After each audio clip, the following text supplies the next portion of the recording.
नमस्कार, स्वागत है आपका आपके यूट्यूब चैनल एग्जाम 91 पे।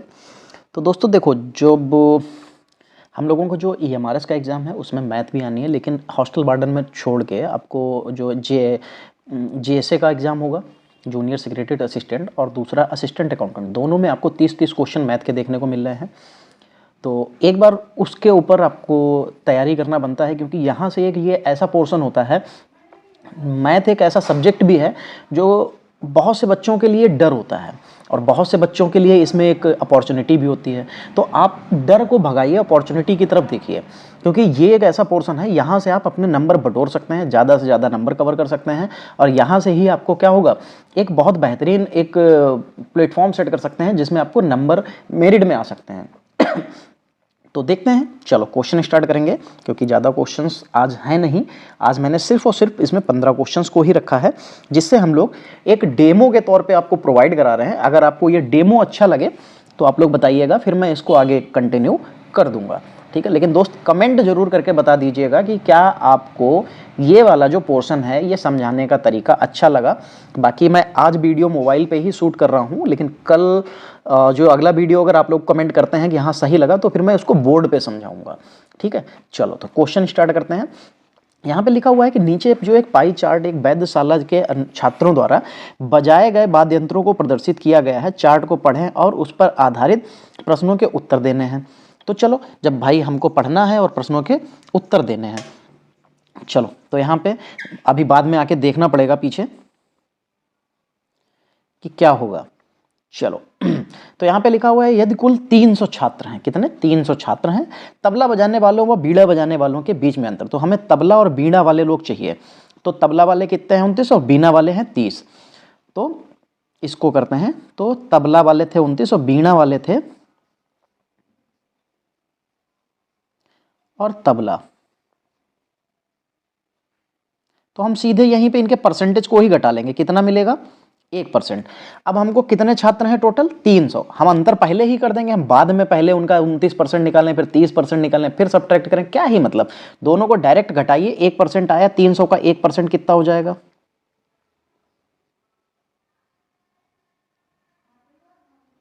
कितना आंसर आपका आ जाएगा, 3 आ जाएगा। बस सीधा सिंपल सा।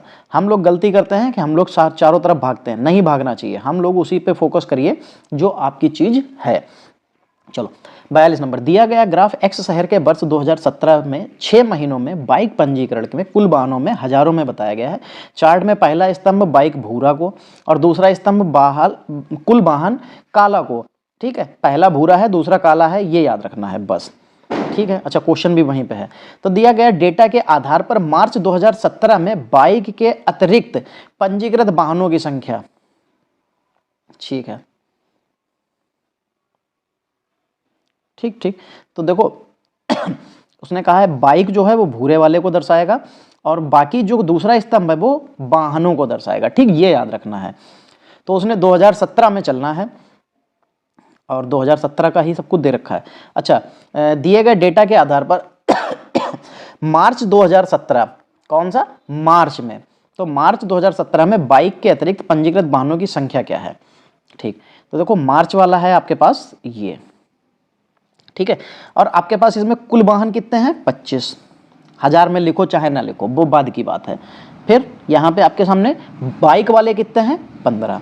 अगर हम उसने कहा था बाइक के अतिरिक्त, क्योंकि ये कुल वाहन है और उसमें 15,000 तो बाइक ही हैं, तो बचेंगे कितने 10। तो यानी कि ये जो 10 होगा ये अतिरिक्त वाहन होंगे, क्या होंगे, ये अतिरिक्त वाहन होंगे, ठीक है। तो इसमें 10 का ऑप्शन क्या दिख रहा है, ये वाला, तो ये आपका आंसर सही हो जाएगा। चलो भाई आगे बढ़ो। यहां पे दे रखा है कि ए बी सी एक साथ कार्य को 96 घंटे में कर सकते हैं, ठीक है, एक घंटे मतलब 96 घंटे में कर सकते हैं। तो अगर हम लोग इस तरीके से देखेंगे तो जो ए बी सी होंगे 1 घंटे में कितना काम करेंगे,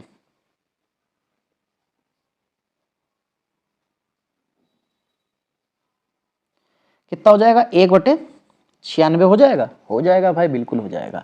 फिर उसने कहा है ए और बी इसे 144 घंटे में करते हैं, तो फिर वही चीज हो जाएगी कि ऐसे लिख सकते हैं a + b = 1/96। 144, जैसे हम लोगों ने यहाँ पे 1 घंटे का काम निकाला, सभी का 1 घंटे का, जबकि बी और सी इसे कितने घंटे में करते हैं? 160 घंटे में। फिर देखिए बी प्लस सी बराबर 1/160। अब आपके सामने एक चीज बन के एक समीकरण बन रहा होगा जिसमें आपको दो दो चीजें दिखाई दे रही होंगी, ठीक है। फिर उसने कहा सी अकेले उस काम को कितने दिनों में करेगा। तो देखो सी को निकालने के लिए हमको क्या करना पड़ेगा, सबसे पहले तो हमारे पास यहाँ पे ए प्लस बी प्लस सी कितना दे रखा था? 1/96। तो अगर हम इसमें ए और बी की वैल्यू जो हमारे पास दे रखी है कितनी है? 144। अगर इधर रखते हैं 1/144, तो ये घूम के इधर जाएगी, ये माइनस में चली जाएगी, माइनस में जाएगी तो हम लोग लिख सकते हैं ऐसे 1/, या ऐसे खाली भी लिख लो, सी लिख लेंगे। तो 1/c बराबर 1/96 माइनस का 1/144, ठीक है। अब आपके सामने क्या हो गया, अब इसका एलसीएम हो जाएगा कितना? 12 से इसको 12 × 96, 12 × 144, तो इसका जो एलसीएम आ जाएगा वो आ जाएगा 288। 96 से ये 3 बार जाएगा और 144 से ये 2 बार चला जाएगा, 3 में से 2 जाएगा, बचेगा 1 और बचेगा बटे में 288। तो यही आपका आंसर, क्योंकि ये 1/c का था तो सी की सिर्फ सी की वैल्यू कितनी हो जाएगी? 288 हो जाएगी। ये लीजिए भाई, आपके सामने पहला आंसर सही आ गया, ठीक है। बस समझने की बात होती है, आप समझ गए एक बार में आंसर आपका लग जाएगा। 44 नंबर, किसी संख्या के वर्ग को जब 100 से गुणा किया जाता है, ठीक है, अभी आप इतना समझे, तो वह 36, 45 और 50 से पूर्णतया विभाजित हो जाती है सबसे। तो अब पहले तो हमें यह पता होना चाहिए कि इसका एलसीएम, इससे विभाजित होने वाली संख्या कौन सी होगी। तो आप इसका एलसीएम निकाल लेंगे ऐसे करके, 36, 45 और 50। अब अगर आप इसका एलसीएम निकालेंगे तो कितना हो जाएगा? 9 चौक 36, 9 पचे 45 और ये 50 ऐसे ही। फिर 5 एकम 5 दहामन, अब 2 से कर दीजिए, तो 2 अभी 5 से ही रखिए, तो 4 1 और 2, फिर 2 से कर दीजिए तो 2 दूना और 2 एकम, तो 9 पचे 45, दूना 90, 9 पचे 45, 450, 450 दूना 900। तो यानी कि अगर जो संख्या बनेगी जो 36, 45 और 50 से पूर्णतया विभाजित हो जाएगी, वो संख्या क्या होगी? 900। किसी संख्या के वर्ग को जब 100 से, संख्या तो हमको पता नहीं, तो संख्या मान ली हमने भाई x होगी, उसने क्या किया? संख्या के वर्ग, तो संख्या का वर्ग भी कर दिया। को जब 100 से गुणा किया था तो हमने भाई 100 से गुणा भी कर दिया। फिर उसने कहा था 36, 45, 50 से पूर्णतया विभाजित कौन हो रही थी? 90 से विभाजित हो जाती है, तो वो जो है पूर्णतया विभाजित हो जाएगी, तो इसका मतलब दोनों बराबर हो जाएंगे। तो यहाँ पे कितना आ जाएगा? x² बराबर ये 900 और भाग इधर भाग में आ जाए, क्योंकि जो चीज़ इधर गुणे में है बराबर के उधर जाएगी तो भाग में हो जाएगी, 0 से 0 चला जाएगा। तो यानी कि x² बराबर अगर 9 मिलता है तो x बराबर आपको कितना मिल जाएगा? 3 मिल जाएगा, और यही आपका सही उत्तर हो जाएगा, ठीक है। देखो चीज़ें सरल हैं, चीज़ें सरल हैं, समझने की बात है। चलो यहाँ पे लिखा है 2 कार 150 किलोमीटर प्रति घंटा और 200 किलोमीटर प्रति घंटा की गति से यात्रा करती हैं। वे एक ही बिंदु से शुरू करते हैं और विपरीत दिशाओं में जाते हैं। अच्छा देखो, इसको सवाल को समझने के लिए आपको थोड़ा सा समय देना पड़ेगा, ठीक है। और वे एक ही बिंदु से शुरू करते हैं और विपरीत दिशाओं में जाते हैं। 2 घंटे बाद पहली कार की गति में 20% की वृद्धि कर दी जाती है, दूसरी कार की गति में 50% की वृद्धि कर दी जाती है। 4 घंटे के अंत में उनके बीच की न्यूनतम दूरी, देखो इसको आप ऐसे भी लगा सकते हैं। आपने एक जगह यहाँ पे बना ली, ये एक जा रही है 150, तो हमने इधर ले गए, यहाँ पे ये वाली जो होगी कितने से जा रही है? 150, ठीक। इधर वाली जो जाएगी वो जाएगी 200, ठीक। आपको पता है कि ये स्पीड है, क्या है? किलोमीटर पर आवर, और ये भी किलोमीटर पर आवर, ठीक। अब उसने क्या कहा? एक ही बिंदु से शुरू करते हैं और विपरीत दिशाओं में जाते हैं, तो 2 घंटे बाद। अब एक बात बताओ, जो 200 किलोमीटर पर आवर के साथ 1 घंटे में 200 चलती है, तो 2 घंटे में कितनी चल जाएगी? तो ये दूरी कितनी हो गई उसकी? ये हो गई 400, ठीक। फिर 2 घंटे बाद, तो 2 घंटे में ये कितनी चलेगी? तो 150, 1 घंटे में, 2 घंटे में 300 हो जाएगी। अब उसने क्या कहा कि पहली कार की गति, पहली कार कौन सी थी? ये वाली, ऐसे डाल लीजिए, कोई भी कर लीजिएगा, फर्स्ट इसको कर लीजिए, सेकेंड आप इसको कर लीजिए, ठीक, उसने कहा पहली कार में 150 में 20% की वृद्धि हो जाती है। अब आप सोचो 150 का 20% कितना होता है, तो भैया 30 होता है। कितना, आप ऐसे निकाल भी सकते हैं कि 150 का 20 बटे में यहाँ पे 100, तो 100 से ये 2 जीरो कट जाएंगे, 15 दूनी 30, 30 और उसमें बढ़ जाता है, तो कितनी हो जाती है फिर। अब यहाँ पे फिर से एक बना लेंगे। अब ये कितनी हो गई, ये 180 बन गई, किलोमीटर पर आवर, ऐसे लिख सकते हैं किलोमीटर पर आवर में। फिर ये जो है इधर वाली 200 वाली, उसने कहा 50%, और 200 का 50% कितना हो जाएगा, तो आप ऐसे 200 लिखेंगे, उसका 50% निकाल लीजिए, तो ये 200 से 100 से 200 दो बार चला जाएगा, 50 की 2 से गुणा 100 हो जाएगा, और 200 में 100 जोड़ देंगे कितना आ जाएगा, 300। तो यानी कि ये कितनी बन गई, 300 किलोमीटर पर आवर। ठीक, अब उसने क्या कहा कि 4 घंटे के अंत में, 2 घंटे वो चली चुकी थी, 2 घंटे और चलना था। अभी तक तो ये 400 चल चुकी थी, अभी ये आगे और जाएगी, कितनी, 300 1 घंटे में चलती है, तो 2 घंटे में कितना चलेगी, तो 600 चल जाएगी। फिर अब ये जो 300 तो इधर चली चुकी थी, ये थोड़ा सा और आगे ऐसे बढ़ जाएगी। अभी ये चलती है 180, तो 2 घंटे में कितना चलेगी, 360। तो अब आप जोड़ लीजिए, 6 4 10 3 13, 13 3 और 16, 1660। ये लीजिए भाई, आपके सामने आंसर आ गया।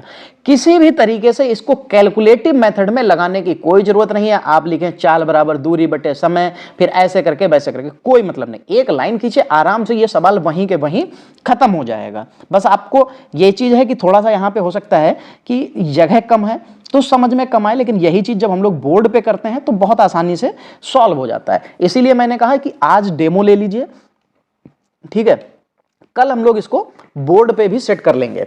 46 नंबर, 81 सेंटीमीटर, 64 सेंटीमीटर और 9 सेंटीमीटर माप का एक घनाभ को पिघलाकर 12 सेंटीमीटर आकार के छोटे घन बनाए जाते हैं। देखो, आपको पहले तो इसका आयतन पता होना चाहिए और इसका आयतन। घनाभ का आयतन क्या होता है, L into B into H होता है, और नीचे इसका आयतन क्या होता है, इसका मतलब होता है भुजा गुणे भुजा गुणे भुजा। तो यहां पे ऐसे लिख सकते हैं, भुजा गुणे भुजा गुणे भुजा। इंग्लिश वाले कैसे कह सकते हैं, side into side into side.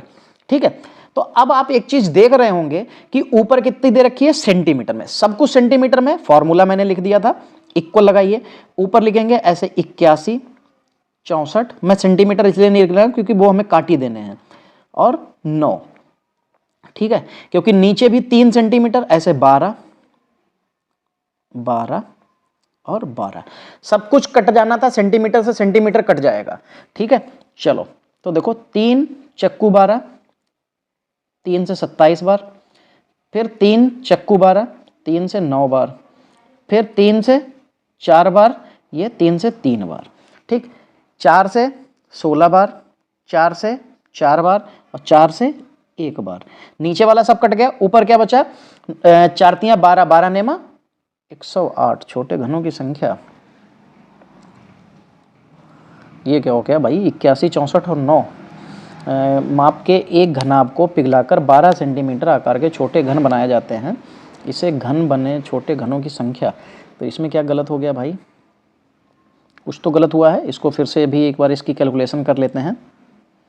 Formula आपको पता ही है, तो 81 गुणे 64 गुणे 9 बटे में 12 गुणे 12 गुणे 12, 4 तियां 16 चक्कू, 4 तियां 4 चक्कू, 4 तियां और 4 चक्कू, सॉरी इक्कम, फिर ये 3 इक्कम 3 तियां, 3 इक्कम कट जाएगा, फिर 27 तियां 81, तो कितना आंसर आ जाएगा, 27 आ जाएगा। ठीक है, वो कैलकुलेशन में कभी मिस्टेक हो जाती है, उसको आप लोग इग्नोर कीजिएगा। चलो, यहाँ पे लिखा हुआ है कि वर्ष दो वर्षों के लिए प्रति वर्ष 5% से 1400 और प्रति वर्ष 8% की दर से 3200 और प्रति वर्ष 6% की दर से 1200 पर साधारण ब्याज ज्ञात करें। आपको साधारण ब्याज का फॉर्मूला पता है, क्या होता है, मूलधन दर गुणे समय बटे में 100, फिर ऐसे ही प्लस 3200 दर कितनी है 8 गुणे समय कितना है 1 बटे में 100, फिर प्लस यहाँ पे कितना आ जाएगा 1200 गुणे 6 और गुणे में 1 बटे में 100, तो ये कितना बन जाएगा, ये सब जगह से 00 00 कट जाएगा, 5 दूनी 10, ये बन जाएगा 140। ठीक है, ये बन जाएगा 32 अट्ठे 512 और 12 छंग 72। ठीक है, इसको सबको 6% से और प्रतिवर्ष अच्छा, तो सारी चीज़ें तो 2 ही साल के लिए हैं यार, मैं एक एक साल क्यों कर रहा हूँ। ठीक है, तो हाँ 32 अट्ठे नहीं, 32 अट्ठे तो कितना होगा जाके यार, चलो गुणा कर ही लेते हैं। 8 दूनी 16, 16 दूनी 32 के 2 हाथ से लगाते हैं, 16 3 48 3 51। ठीक है, 12 दूनी 24, 12 छंग 72, 72 दूना 144, ये 144 हो जाएगा। तो जोड़ लीजिए 4 2 6 और फिर 4 और 1 5, 5 4 9, 9 हो जाएगा। 5 और 1 6 और 1 7, 796 आ रहा, तो 796 आपका आंसर सही हो जाएगा। चलो, फिर यहाँ पे दिखा है कि 2 कारें एक दूसरे से 400 किलोमीटर की दूरी पर हैं और B की गति क्रमशः इतनी है और A और B की गति क्रमशः इतनी दे रखी है। कार 6 बजे पूर्वाहन शुरू होती है और कार B पूर्वाहन 7 बजे शुरू होती है। तो वे एक दूसरे को किस समय पे मिलेंगे? देखो A यहाँ पे है और ऐसे करके B यहाँ पे है। ठीक है, अब उसने क्या कहा, दोनों के बीच की दूरी कितनी है? 400 किलोमीटर है। उसने क्या कहा, कार A और कार B की गति क्रमशः कितनी है? 50। तो इधर कितनी आ जाएगी? 50 किलोमीटर। आप लोग जोड़ लीजिएगा, इधर आ जाएगा 55। ठीक, कार 6 बजे शुरू होती है, ये वाली जो है 6 बजे शुरू हो जाती है और ये वाली 7 बजे शुरू हो जाती है। पूर्वाहन मतलब शाम को। ठीक है, किस समय पे मिलेंगी? तो ये 6 बजे शुरू होगी, ये 7 बजे शुरू होगी। इसका मतलब क्या होगा, ये इधर से चलना स्टार्ट करेगी, 1 घंटे चलेगी। 1 घंटे में कितना चल जाएगी भाई? 50। तो पहले हमारे पास दूरी कितनी थी? 400, उसमें से ये 50 तो चल चुकी है, बचेगी कितनी? 350। ठीक, अब दोनों इक्वल टाइम पे पहुंच गए। अब ये भी 7 बजे पे पहुंच गए, अब ये भी, तो दोनों एक साथ चलना स्टार्ट करेंगी। एक इधर से चलेगी और एक इधर से चलेगी। और जब विपरीत होती हैं तो इनकी चालों को क्या कर देते हैं? जोड़ देते हैं। तो 50 और 55 कितना हो जाएगा? 105 हो जाएगा। अब आप 105 से इसको भाग दे दीजिए। 5 दूनी 10, 5 इक्कम 5 सत्ते 0। और अगर आप इसको भाग देंगे तो 7 तियां 21, 7 दहामन 70, यानी कि जो इसका आ जाएगा कितना आ जाएगा? 10 कितना आ जाएगा? 10/7 आ जाएगा। कितना आ जाएगा? 10/7 आ जाएगा। तो अगर आप इसको अब बदलना चाहें तो क्या हो जाएगा? तो 7 नहीं, क्या मैंने कुछ भाग में तो गलती नहीं की? 5 दूनी 5 इक्कम 5 सत्ते 35 और 0, और इधर से 7 तियां 21, 7 दहामन 70। अच्छा, मैंने 3 नहीं लिखा, यहाँ पे 3 लिखना चाहिए था। तो इसको भाग करेंगे तो कितना आ जाएगा? 3 तियां 9 और 1 10/3। इसको हम लोग भाग में कर देंगे, उसमें क्या बोलते हैं, ये सारी चीज़ें यहाँ से हटाओ पहले। चलो, अब ये लिखा हुआ है 3 सही 1/3 घंटे बाद। अब इसको तो ये तो 3 घंटे हो जाएंगे, ये तो 3 आवर्स हो जाएंगे। ये बचा 1/3, तो 1/3 को बदलने के लिए क्या करना पड़ेगा? 1/3 गुणे में 60 कर लीजिए, तो 20 तियां 60, यानी कि 20 मिनट और लग जाएंगे, यानी कि 3 आवर 20 मिनट बाद ये मिल जाएगा। तो 3 आवर 20 मिनट बाद मिलेगा, तो 7 बजे दोनों कार एक साथ में स्टार्ट हो गई थी, तो 7 में 3 जोड़ देंगे तो कितना बच जाएगा? 10 और 20 मिनट और, तो यानी कि 10:20 पूर्वाहन पे वो लोग मिल जाएंगे। चलो, फिर देखो यहाँ पे लिखा हुआ है 48 वस्तुओं का लागत मूल्य x वस्तुओं के विक्रय मूल्य के बराबर है। ठीक है, 48 वस्तुओं का विक्रय मूल्य जो है x वस्तुओं के नहीं, 48 वस्तुओं का लागत मूल्य यानी कि CP जो है वो 48 x वस्तुओं के विक्रय मूल्य यानी कि SP के बराबर है। यदि लाभ प्रतिशत 20 है तो x का मान ज्ञात करें। देखो सिंपल सा सवाल है, इसको फंसाया गया है। जैसे 48 CP जो है वो किसके बराबर होगा? x SP के बराबर होगा, उसने यही कहा है ना। फिर बाकी उसने क्या कह दिया है कि परसेंटेज लाभ बता दिया है। क्या बता दिया है? परसेंटेज लाभ। इसका देखो एक फॉर्मूला मैं बता दूं आपको, शॉर्टकट होता है, सेलिंग प्राइस बराबर होता है कॉस्ट प्राइस इनटू 100 में जो भी आपका हो प्लस कर दिया जाता है, चाहे प्रॉफिट हो चाहे लॉस हो। तो आप ऐसे P अपॉन में नहीं, P या L ऐसे लिख सकते हैं। तो अब आपके सामने देखो SP आपको पता है कितना है? X। ठीक है, बाकी आपने नहीं, SP तो उसका 48 बन जाएगा ना, क्योंकि दोनों चीजें इस तरीके से रेशियो में लिखी हुई हैं। देखिए मैं आपको यहाँ पे समझा देता हूँ।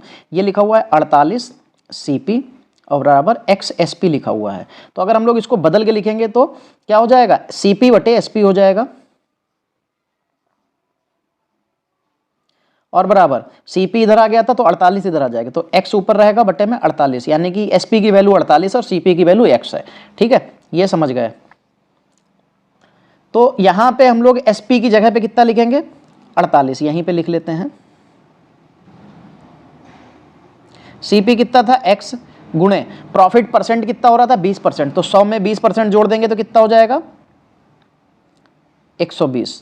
ठीक है, क्या हो जाएगा 120, और परसेंट लगा है उसके आगे तो जोड़ लीजिए यहीं पे 48 बराबर x गुणे में ये 180 उसके जो क्या हो जाएगा 180 बटे में 100। ठीक, ये जीरो काट देंगे, अब गुणा उधर लेके चले जाएंगे तो कितना हो जाएगा, तो x बराबर बन जाएगा 48 गुणे में 10 बटे में 12, तो 12 एकम 12 चौक 48 और 10 चक्कू 40, तो ये लीजिए भाई आपका मान 40 आ गया। सिंपल था ना, सिंपल था, बस आपको ये चीज़ें पता नहीं थी। आप जाते पहले एस पी सी पी, फिर पता नहीं क्या क्या चीज़ें मानते, फिर उसके बाद लगाते, कुछ मतलब नहीं है इसका। ठीक है, चलो, बैंक एक्स और टी ने क्रमशः 10% साधारण ब्याज और 15% चक्रवृद्धि ब्याज की दर से 3600 रुपए का निवेश किया। ठीक है, यदि दोनों बैंकों ने से एक वर्ष से प्राप्त ब्याज में इतने का अंतर है, ठीक है, क्या है, अंतर है, तो 2 वर्ष में प्राप्त ब्याज ज्ञात करें। एक वर्ष में अंतर उनका इतना आ गया है, तो 2 वर्ष में उन्होंने कहा है कि हमको बताना है। देखो, इसके कई तरीके हैं और जिस भी तरीके पे आप लगाना चाहो। देखो, बैंक 2 हैं, एक साधारण ब्याज पे लेता है और एक चक्रवृद्धि ब्याज पे। अमाउंट कितना है 3600। ठीक, अब 3600 रुपए पे निवेश किया जाता है, वो भी 15% वार्षिक ब्याज की दर से। ठीक, तो अब वही लगाइए कि P बराबर A बराबर इंटू क्या होता है P1 प्लस R अपॉन 100 की पावर n माइनस x, यानी कि मूलधन जो हम लोग करते हैं, यानी कि P जो माइनस करते हैं, तो फिर वही चीज वहां पे घूम फिर के हमारे सामने क्या आ जाएगी, घूम फिर के वही आती है कि लास्ट में हमको इसको निकालना कैसे है। एक तो सवाल इतना लंबा कर रखा है इन्होंने कि पहले तो आपको एक वर्ष में प्राप्त ब्याज में जो अंतर होगा वो कितना आएगा, तो यहाँ पे ये आपको दे रखा है 390 रुपए। तो 2 वर्ष में प्राप्त ब्याज का अंतर ज्ञात करना है।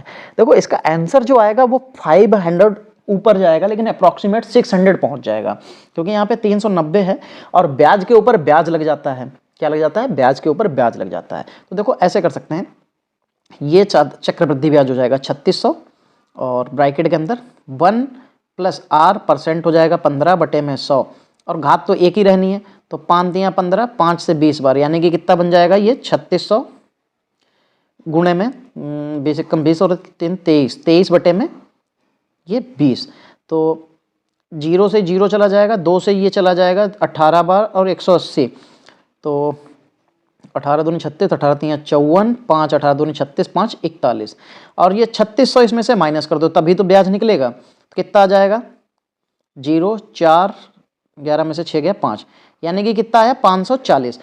अगर हम लोग देखें एक साल का चक्रवृद्धि ब्याज कितना आया है दोस्तों, एक साल का जो चक्रवृद्धि ब्याज आया है वो आया है 540। ठीक, ये लिखा है। अब साधारण ब्याज निकाल लीजिए, 3600 गुणे में 15 गुणे में 1 बटे में 100, तो 36, तो 15 छक्का कितना आ जाएगा 90, और 15 तियां 45, और 6 कितना आ जाएगा 15 तियां 45 और 6 आ जाएगा 51।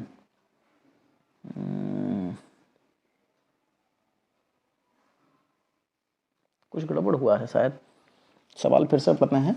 एक्स और टी में क्रमशः 10% साधारण ब्याज और 15% चक्रवृद्धि ब्याज की दर से 360 रुपए का निवेश किया। यदि दोनों बैंकों में एक वर्ष में प्राप्त ब्याज में 390 का अंतर आया है, क्योंकि यहाँ पे अंतर तो हमारा बहुत कम आ रहा है और अंतर इतना कम नहीं आएगा।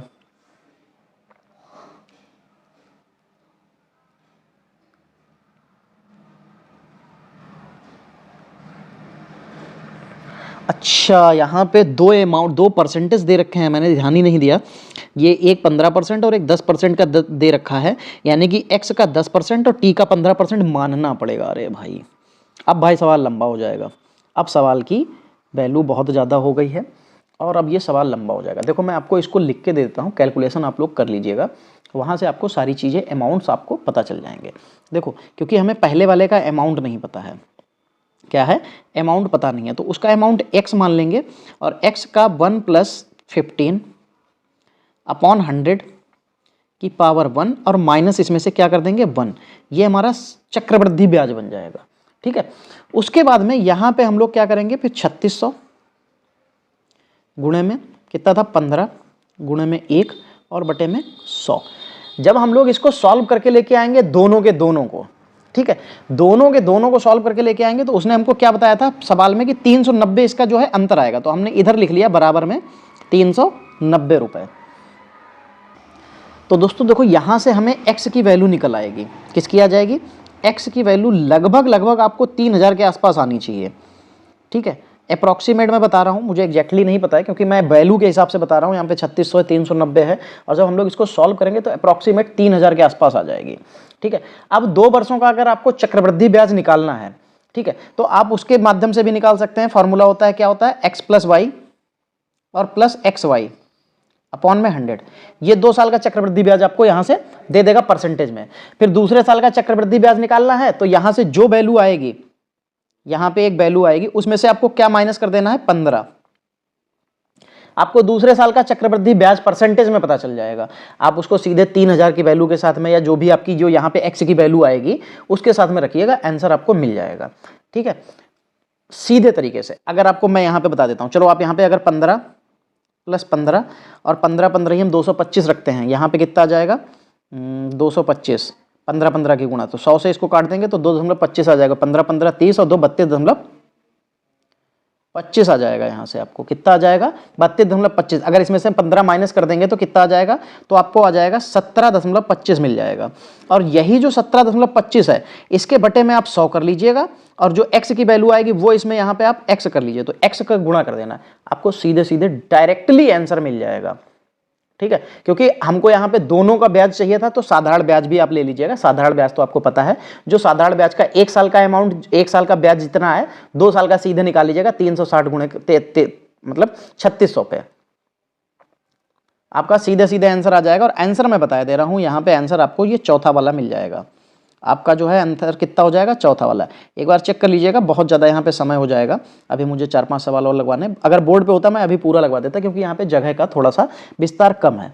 चलो 51 नंबर देखो, x और y के पास एक साथ मिलकर 4800 हैं। यदि x की राशि का 1/3 y की राशि के 5/9 के बराबर हो तो x की कितनी राशि होगी। तो उसने क्या कहा, x का 1/3 x की राशि का, तो वही बात आ जाएगी, बराबर y की राशि का तो 5y अपॉन में 9। बस अब यहाँ से आपका सामने सब कुछ हो गया। तो 3 से ये 3 बार का चला जाएगा और ये क्रॉस मल्टीप्लिकेशन हो जाएगा, तो कितना आ जाएगा, x/y बराबर 5/3। ये x और y की वैल्यू पता चल गई। ठीक है, तो x के पास कितनी राशि होगी। अगर हमको कभी भी कोई भी 2 राशियां अनुपात में दे रखी हैं और उनका जोड़ दे रखा है तो सीधे निकाल लीजिए। 5x + 3x बराबर हमको कितना दे रखा है 4800। तो कितना होता है 5 और 3 8x हो जाएगा। 8x बराबर कितना होता है 4800। तो 8 से काट दीजिए, 8 छंग 48। तो x की वैल्यू कितनी मिल जाएगी, x मिल जाए, x की वैल्यू हमको 600 मिल जाएगी। और उसने पूछी कितनी थी x की, तो x की वैल्यू है कितनी 5, तो 600 की 5 से गुणा करेंगे तो कितना आ जाएगा 3000 आ जाएगा। ये लीजिए भाई 3000 आ गया। थोड़ी सी कैलकुलेशन दोस्तों अपनी फास्ट कीजिएगा, क्योंकि गेम जो होता है, मैथ का गेम जो है वो कैलकुलेशन का है। ठीक है, चलो जो हल्के वाले लाइट कलर में लिखे हुए हैं वो स्कूल ए है और डार्क वाले स्कूल बी हैं। किस वर्ष के अंत में क्या लिखा हुआ है कि किस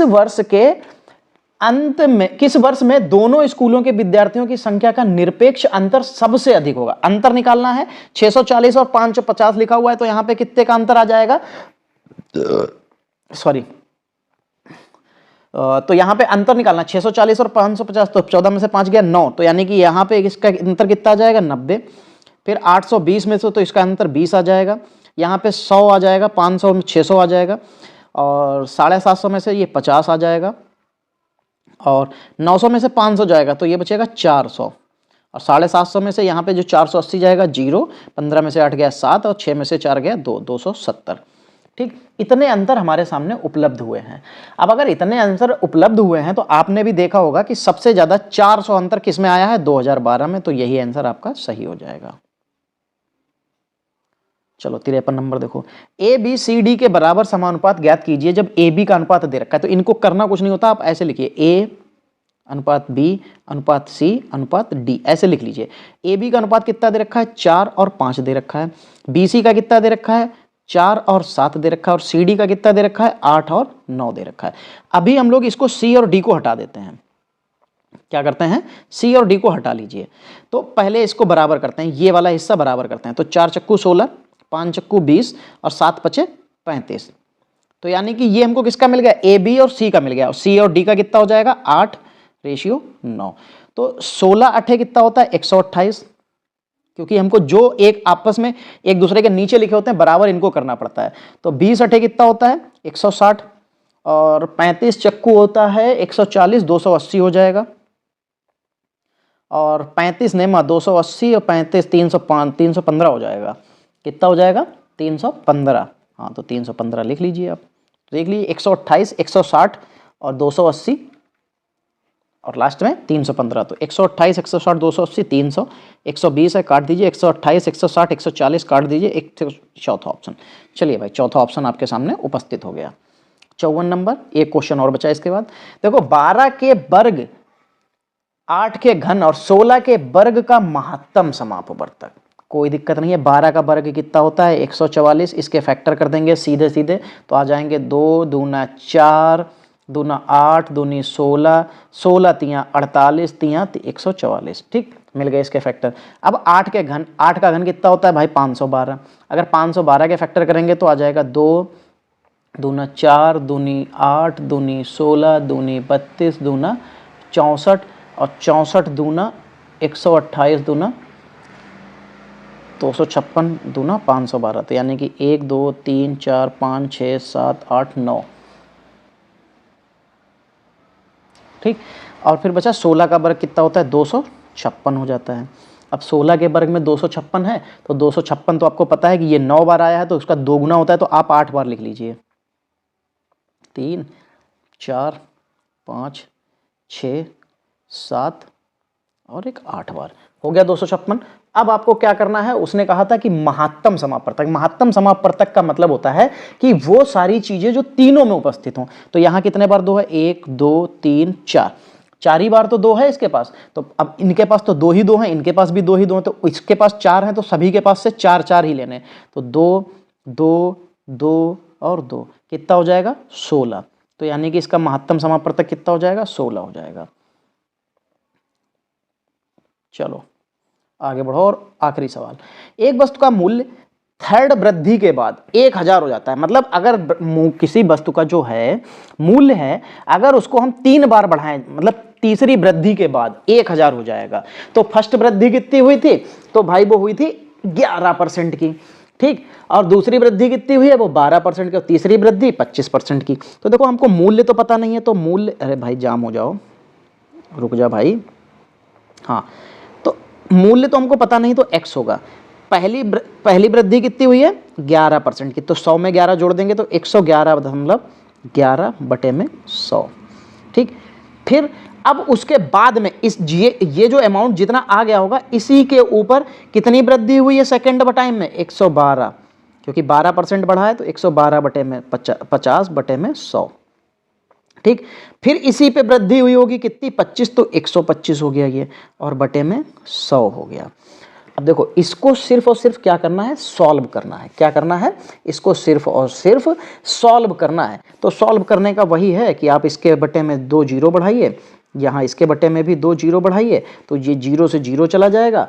और ऐसे ही जब हम लोग इसको सॉल्व करके लेके आएंगे, ठीक है, 111 बटे में जो 100 लिखा हुआ है, इसकी जो वैल्यू होती है, अगर आपको इसको मैं वैल्यू में बताऊं, देखो ये सीधे सीधे सिंपल बनते हैं। 111 मतलब 11 बटे में 100 लिखा है, तो ये बन जाएगा x का 10 बटे में 9। अब आप इसको 9 से भाग दे लीजिएगा, आप इसको 9 से भाग दे लीजिएगा 10 को, 111 मतलब 11 ही मिल जाएगा परसेंटेज में। ठीक है, परसेंटेज में कह रहा हूँ। जब हम लोग अगर कभी परसेंटेज आपको पढ़ाने का मौका मिला तो मैं ये जो परसेंटेज की जो वैल्यू लिखी हुई है इनको भिन्न में बदलना मैं बता दूंगा, और भिन्न में क्या वैल्यू आती है वो भी। अब जो 112.50 लिखा हुआ है ये आपकी जो वैल्यू हो जाती है वो 9/8 हो जाती है, और 125 बटे जो है 100 लिखा हुआ है ये 5/4 हो जाती है। और ये सबके बराबर में दिया कितना था, उसने कहा था तीसरी वृद्धि के बाद जो अमाउंट हो जाएगा वो 1000 हो जाएगा। ठीक, तो अब आप खुद एक चीज़ देख लीजिए कि अगर हम लोग इसको जब है डिवाइड करने पे आएंगे तो देखो ये 0 से तो 0 1 चला गया, फिर 4 से ये क्या चला गया, ये 5 से ये 20 बार चला गया, 9 से 9 चला गया, 8 चक्कू 32 और 32 दूना कितना होता है 64, और 64 में एक जीरो और बढ़ा देंगे तो ये मिल जाएगा 640। तो यानी कि 640 जो अमाउंट होगा वो 640 होगा। उसको तीसरी बार बढ़ाने के बाद में पहले 111% बढ़ाएं, मतलब 11% बढ़ाएं, फिर 12%, 12 मतलब 50% बढ़ाएं, और तीसरी बार में 25% बढ़ा दें तो हमको 1000 रुपये बन जाएगा सीधा सीधा। ये उसने क्वेश्चन में कहा था। ठीक, तो दोस्तों आज जो है हम लोगों ने आपको डेमो के तौर पे सिर्फ 15 क्वेश्चंस प्रोवाइड किए हैं। यही चीज़ मैं बोर्ड पे आपको समझाऊंगा तो ज़्यादा जगह मिलेगी, ज़्यादा तरीके अच्छे से सवाल लग पाएंगे। तो दोस्तों इसीलिए आपसे रिक्वेस्ट है कि अगर आपको ये सेशन अच्छा लगा हो तो कमेंट जरूर कीजिएगा, क्योंकि कमेंट के माध्यम से हमको ये पता चलता है कि आप आगे क्या चाहते हैं। ठीक है, तो दोस्तों फिर आज की क्लास हम लोग यहीं पे समाप्त करेंगे, मिलेंगे अगली क्लास में। तब तक के लिए जय हिंद,